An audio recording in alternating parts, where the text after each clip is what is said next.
Pour toi, grand fan de jeux vidéo qui a peut-être envie ou besoin de découvrir une nouvelle petite pépite des jeux indépendants, je te présente Scope Creep. Sur cette chaîne, je présente des jeux encore inconnus mais qui ont énormément de potentiel. Maintenant, est-ce que ce jeu est une pépite à tes yeux? Eh bien, il n'y a qu'une façon de le savoir et lançons-nous dans cette vidéo. Et je te fais la promesse que d'ici la fin de la vidéo, tu seras en mesure de savoir si ce jeu mérite de ton temps. Donc, sans plus tarder, on va faire une nouvelle partie dans laquelle on va commencer tout d'abord par écoutez un petit peu La Flamme, qui est un petit peu le début de l'histoire. Ah, vous êtes là, je vous attendais depuis une éternité. Je suis tellement content que vous soyez là. Charon est parti il y a quelques temps. Et je pensais que je resterais seul. Eh bien non, on n'allait quand même pas le laisser seul. Maintenant, il ne reste plus qu'à me donner quelques armes. Sauf que on n'en a pas. C'est problématique. Eh bien, il ne vous reste plus qu'à aller en chercher. Mais ça va nous faire plaisir. Et pour ce faire, on va commencer l'exorcisme. Et déjà, on va comprendre le gameplay qui est très minimalisme. On est une petite torche. Et l'objectif, c'est de tuer des fantômes pour ramasser leurs armes pour les donner à notre ami la Flamme du Centre. C'est un roguelike dans lequel les petites flammes vont nous servir à upgrader notre personnage. Et je dis que c'est un jeu qui est minimaliste, tout simplement parce que, comme vous pouvez le voir, ce n'est pas un jeu en 3D avec une complexité graphique à n'en perdre la tête. Mais c'est surtout avec l'originalité qu'on reconnaît un bon indie game et non avec sa complexité. Allez mon pote, qu'est-ce qu'on fait avec ces armes? C'est tout le temps que vous avez passé là-bas? Eh ouais, ben il va falloir beaucoup plus d'armes. Je vais vous aider. Il suffit de quelques améliorations. Et bam! Voici le tree skill de Scope Creep, dans lequel on peut augmenter notre personnage pour faire plus de dégâts. On peut aussi augmenter le nombre d'armes. On peut jouer sur les fantômes, on peut jouer sur la durée de l'exorcisme ou encore sur la vitesse de la torche. Et il y a tout plein de branches dans lesquelles on va pouvoir avoir différentes stratégies, parce que oui, le jeu est un jeu de stratégie dans lequel, par exemple, vous allez devoir choisir si vous voulez axer votre build plus au niveau du Chain Lightning, spoiler alert, ou encore plus au niveau des copies, ou encore plus au niveau des missiles. Ici, c'est une démo, donc c'est possible de débloquer absolument tout, mais avec un jeu complet, il doit sûrement nécessiter de prendre des décisions à un moment dans le jeu. Pour l'instant, nous, on va surtout avoir plus d'esprit, parce qu'on a très peu de fantômes sur la map et on va essayer d'en avoir plus pour avoir plus d'âmes. C'est un roguelike casual, c'est très très relax. Et en fait, en bas à droite, on a la jauge rouge qui fait référence à l'apparition du boss. Une fois qu'elle est complétée, le boss va apparaître pour compléter le tableau, si on réussit évidemment à le combattre. Les ennemis qui sont en rouge vont chercher soit à nous attaquer nous, s'ils ont des cornes, ou soit attaquer la torche au milieu. Et la jauge en haut à gauche, vous l'avez vu, c'est la jauge de temps. Et il va falloir qu'on améliore pour avoir plus de temps, notamment avec... Ah oui, on a été attaqué. Ben, je suppose qu'il commence à se nourrir de ressentiments à votre égard. Ne perdons pas de temps alors.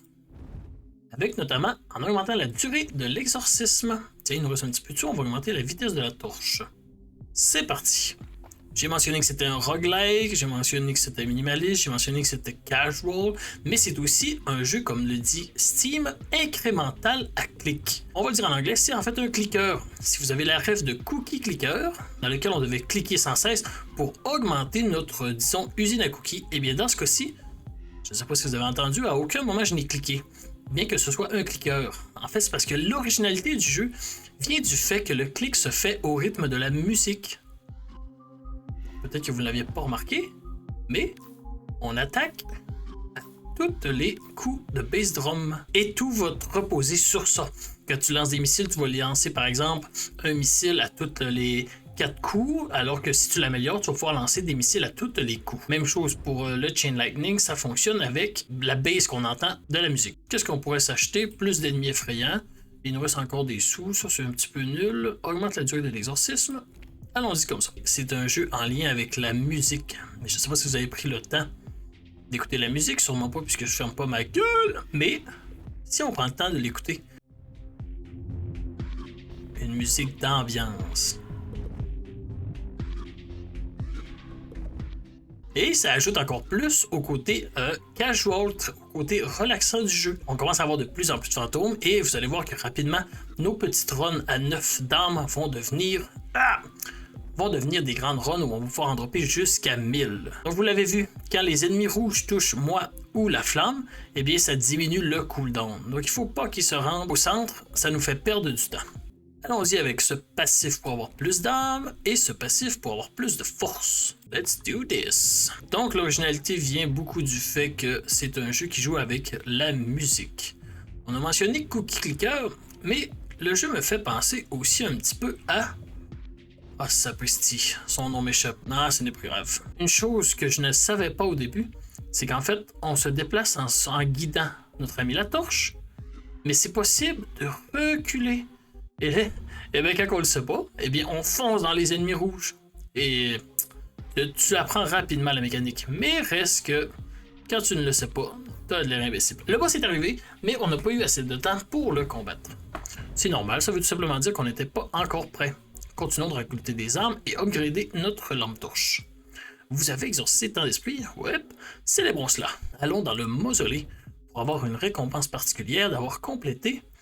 Ça va nous donner plein de sous pour s'acheter d'autres choses. Ici, on l'a vu, il y a les missiles automatiques.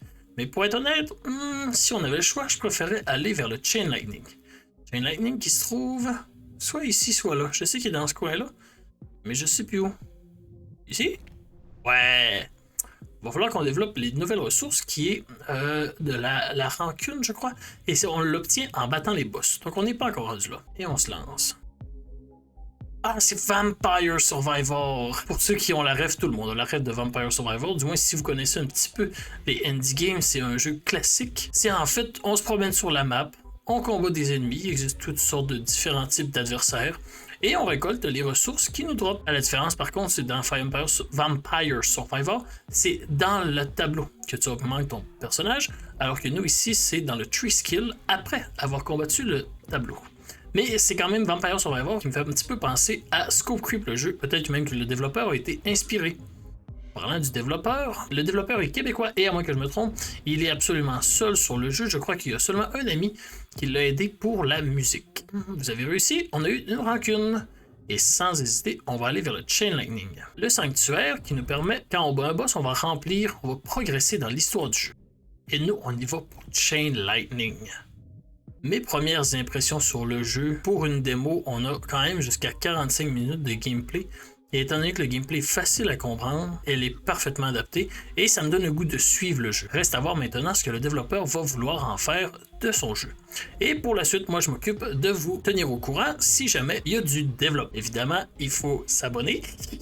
Ah ouais, je suis putaclic. Mais si vous abonnez, eh bien vous pourrez ensuite savoir si jamais la version officielle est sortie. Moi je vais m'occuper de vous la présenter pour savoir si elle mérite de votre temps ou encore si le jeu devient payant, s'il mérite votre argent. 121, on va encore upgrader notre Chain Lightning. Souvent, là, quand on prend le temps de regarder le tree skill, il y a des upgrades qui sont donnés. Ils font vraiment la différence. Ben voyez-vous, celle-ci, je pense que c'est une qui est super clé. Même chose pour celle-ci. 14 ans, on va générer 25% plus d'esprit. Mais écoutez, je crois que c'est ce que je voulais vous présenter pour le jeu Scope Creep. C'est juste un avant-goût, puisqu'en fait, ce n'est qu'une démo. Mais c'est un jeu de stratégie casual, roguelike, clicker, dans lequel la stratégie se trouve au niveau du tree skill. Vous allez devoir prendre des décisions, mais aussi dans le gameplay. Parce qu'en fait, sur le gameplay, ça va être important de connaître les adversaires. Et plus tard, c'est possible d'avoir un clone qui vous allez devoir contrôler les deux en même temps. C'est un jeu qui est très original par le concept de clicker avec la musique, et à mon avis, ça vaut le détour de télécharger la démo. Mais, à mon avis, on s'en fout un peu. Ce qui est important, c'est surtout de savoir votre verdict. Est-ce que le jeu est pour vous ou non? N'hésitez pas à me le dire en commentaire. Si jamais vous voulez me donner un coup de main, vous savez quoi faire. Ciao, ciao!